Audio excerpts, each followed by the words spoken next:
मंजिल को बुला के जिया तो क्या जिया दम है तो इसे पाके दिखा, लिख दे कौन से अपनी किस्मत की सही हौसलों से कि दम है तो मिटा के दिखा। हेलो दोस्तों, कैसे हो आप लोग? बढ़िया होंगे, अच्छे होंगे, ठीक है। तो आज हम बायोलॉजी का एक छोटा सा हल्का सा टॉपिक है, छोटा सा नाम मात्र का, उस टॉपिक को पढ़ने वाले हैं, ठीक है। और जो कल अपना वीडियो आएगा, आज नहीं बनेगा वीडियो, आज कल पता चलेगा आप लोगों को ने कि जो अभी टॉपिक पढ़ाऊंगा उसके बारे में। और परसों के दिन आपको एक वीडियो मिलेगा बायोलॉजी का, रेस्पिरेटरी सिस्टम यानी कि श्वसन तंत्र का, रेस्पिरेटरी सिस्टम यानी कि स्वतंत्र तंत्र का, श्वसन तंत्र का। तो ठीक है, देखते हैं ना साथियों, आज का जो अपना टॉपिक होगा उस टॉपिक को समझो। ने जैसे ये मेरे हाथ में क्या चाकू, और ये मेरा क्या हाथ ऐसे, और मैंने अपने हाथ को ऐसे काट लिया भाई, ने चाकू से मैंने अपने हाथ को काट लिया। अब यहाँ से यानी कि क्या बहने लग गया, ने खून बहने लग गया। अब यानी कि खून ने कुछ देर तक तो खून बहता है, उसके बाद में खून रुक जाता है। अब ऐसा क्यों होता है, ऐसा यानी क्यों होता है, रीजन समझे आप। जैसे अपना हाथ यहाँ से कटा, यहाँ पे क्या होगी, ऊपर जो होती है सिरा होती है, नीचे धमनी होती है, ठीक है। धमनी मोटी होती है, सिरा पतली होती है, क्योंकि धमनी में ज्यादा खून बहता है, सिरा में कम खून बहता है। धमनी में शुद्ध खून बहता है, सिरा में अशुद्ध खून बहता है। उससे अपना टॉपिक नहीं, अपने टॉपिक पे गौर करो। जैसे यहाँ ये हाथ है, यहाँ पे मैंने चाकू से काटा, यहाँ से खून बहने लगे, यहाँ पे यानी कि सिरा कट गई, नहीं क्योंकि खून तो सिरा में ही है। अब यानी कि सिरा कट गई। जैसे ये मानो कि यहाँ पे ये अपने पास सिरा है, इसमें ऐसे यानी कि ब्लड बह रहा है,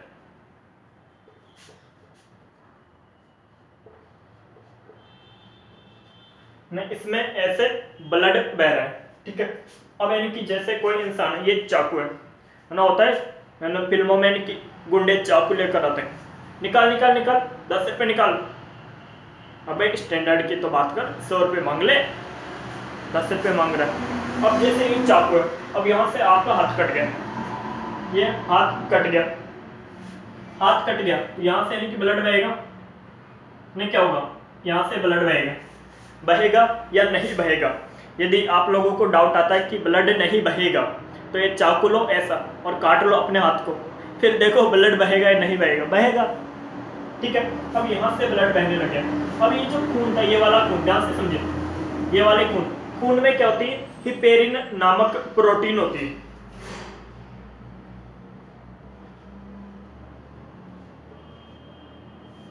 खून में हिपेरिन नामक प्रोटीन होती है। इस प्रोटीन की क्या खास बात है, ये खून को पतला बनाने में मदद करती है। ये खून को क्या करती है, पतला बनाती है। इन्हें क्या करती है, खून को पतला बनाती है। इन्हें क्या करती है, खून को पतला बनाती है। इन्हें ये जो हिपेरिन नामक प्रोटीन है, हिपेरिन नामक प्रोटीन ऐसे कहती है कि जैसे मैं वायु के टच में आई मैं तो मर जाऊंगी दैया। इन्हें क्या बोलती है, हिपेरिन प्रोटीन। हिपेरिन प्रोटीन वायु के संपर्क में आते ही नष्ट हो जाती है।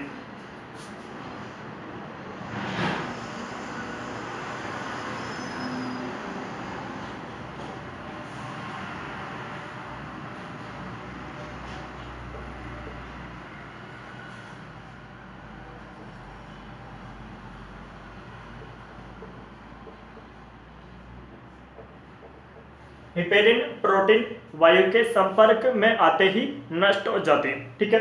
अब ये जो खून था, यहाँ का खून, यहाँ से खून हाथ कट गया तो यहाँ की जो हिपेरिन प्रोटीन था वो क्या होगी, मर गई। हिपेरिन प्रोटीन मर गई। तो जो खून होता है, जो अपना खून होता है, खून के दो भाग होते हैं, एक होता है प्लाज्मा, एक होता है रक्त कणिका। प्लाज्मा का 90% भाग में जल होता है, 10% भाग में प्रोथ्रोम्बिन, थ्रोम्बोसाइट, हेपेरिन, ये सभी चीजें होती हैं। और जो दोबारा समझिए, जो अपना ये ब्लड है, इसके दो पार्ट, क्या क्या, एक प्लाज्मा, एक होता है रक्त कणिका। रक्त कणिका ये होता है पूरे खून का 50 से 60%। ये जो प्लाज्मा होता है ये पूरे खून का 50 से 60% होता है। और ये कितना होगा बाकी 40 से 50%, 40 से 50%। ये जो रक्त कणिका होती है, रक्त कणिका में आ जाएगा आरबीसी, डब्ल्यूबीसी और प्लेटलेट्स। ये प्लेटलेट्स रक्त कणिका ये कैसी होती है, ठोस होती है। ये रक्त कणिका ये वाला भाग कैसा होता है, ठोस। ये जो प्लाज्मा होता है ये वाला भाग कैसा होता है, तरल। ये कैसा होता है, तरल। अब ये जो प्लाज्मा का 50 से 60% पूरे खून का 50 से 60% भाग प्लाज्मा होता है। और इस प्लाज्मा में भी 90% तो जल होता है, 90% जल, और 10% होते हैं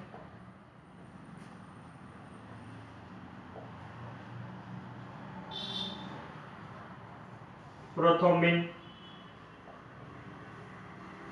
थ्रोम्बोसाइट,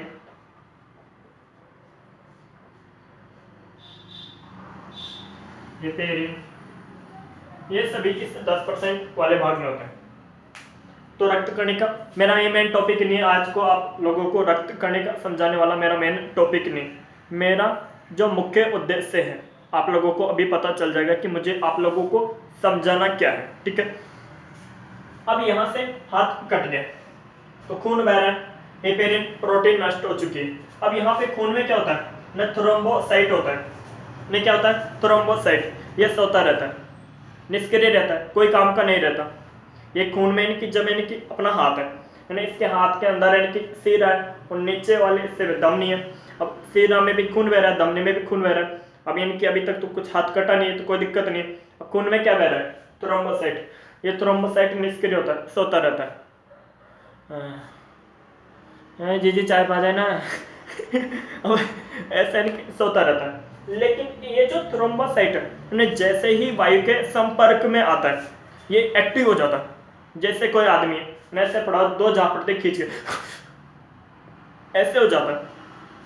तो ये जो थ्रोम्बोसाइट है ये वायु के टच में, जैसे हाथ कटा अभी वायु के टच में आएगा नहीं आएगा, बिल्कुल आएगा। जो थ्रोम्बोसाइट होता है, मिटा देते हैं थोड़ा सा,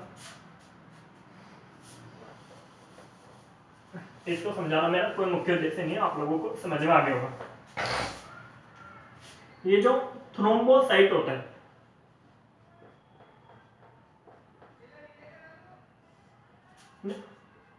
जैसे ये वायु के टच में आता है, नहीं क्या वायु के टच में आता है, ये कैसा होता है, निष्क्रिय। निष्क्रिय सोता रहता है ये। जैसे वायु के टच में आता है थ्रोम्बोप्लास्टिन का निर्माण करता है।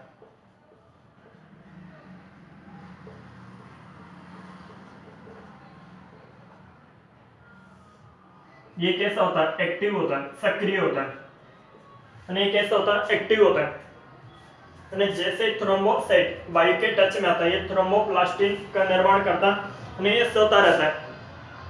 और मानो इसके आके 2 झापड़ दी, अचानक से चेत में आ जाता है, क्या बहन कि मैं काम करने के लिए तैयार हूं। अबे अब कर काम। थ्रोम्बोप्लास्टिन का निर्माण कर लेते हैं। ये थ्रोम्बोप्लास्टिन भागा भागा जाता है किसके पास, कैल्शियम के पास। थ्रोम्बो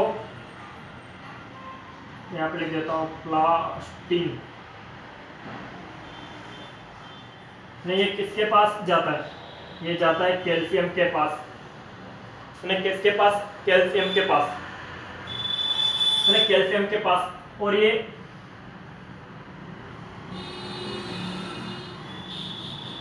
प्रोथ्रोम्बिन,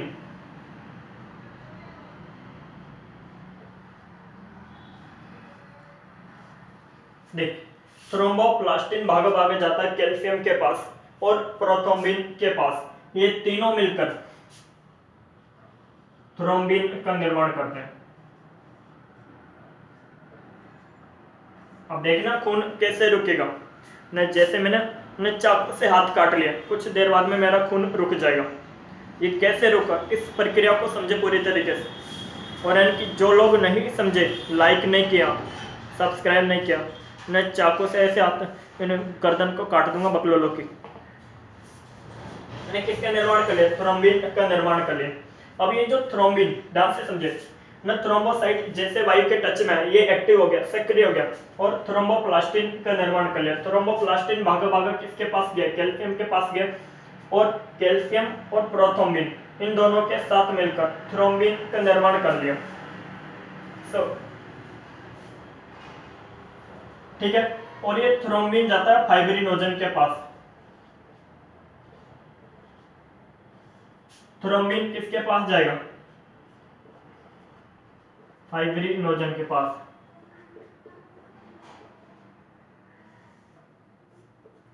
ये जो थ्रोम्बिन है, ये थ्रोम्बिन इनके भागा भागा जाएगा किसके पास, फाइब्रिनोजन के पास। अरे मर गया मां तो आदमी अपना बचा ले। और ये किसका निर्माण कर लेगा, फाइब्रिन का निर्माण कर लेगा। ये जो फाइब्रिन होती है, इस फाइब्रिन की संरचना होती है इस तरीके से, मच्छर के जालों में। ये जो फाइब्रिन होती है, इस फाइब्रिन की स्ट्रक्चर होती है मच्छर के जालों में, इस तरीके से मच्छर के जालों में संरचना होती है। ठीक है, अब किसका निर्माण हो गया, फाइब्रिन का निर्माण हो गया। यानी ये फाइब्रिन, अभी तो खून रुका नहीं अपना, इतना सारा कांड हो गया। थ्रोम्बिन बन गया, प्रोथ्रोम्बिन बन गया, पता नहीं जाने क्या क्या बनेगा। ये जो फाइब्रिन है,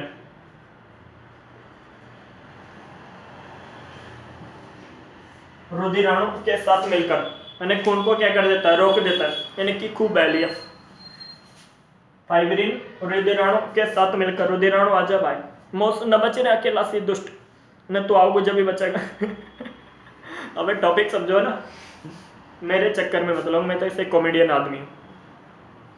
ये थ्रोम्बिन, सॉरी फाइब्रिन रुधिराणु के साथ मिलकर खून को रोक देगा, क्या बच्चे की जाने लगा, पूरा ही कटेगा, ससुरे रुक जा। वीडियो कैसे लगा, खून कैसे रुकता है, सारी प्रक्रिया समझ में आ गई। ठीक है, उन्हें कैसे थ्रोम्बोप्लास्टिन बनेगा, फाइब्रिन बनता है ना, फाइब्रिनोजन क्या होता है क्या नहीं होता, सारा कंसेप्ट आप लोगों के समझ में आया होगा। मैंने बहुत ही अच्छे तरीके से आप लोगों को समझाने की कोशिश की, बाकी भगवान ही जाने आप लोगों के समझ में आया नहीं आया। ठीक है, बाकी नेक्स्ट वीडियो में मिलेंगे, जब तक के लिए जय हिंद साथी।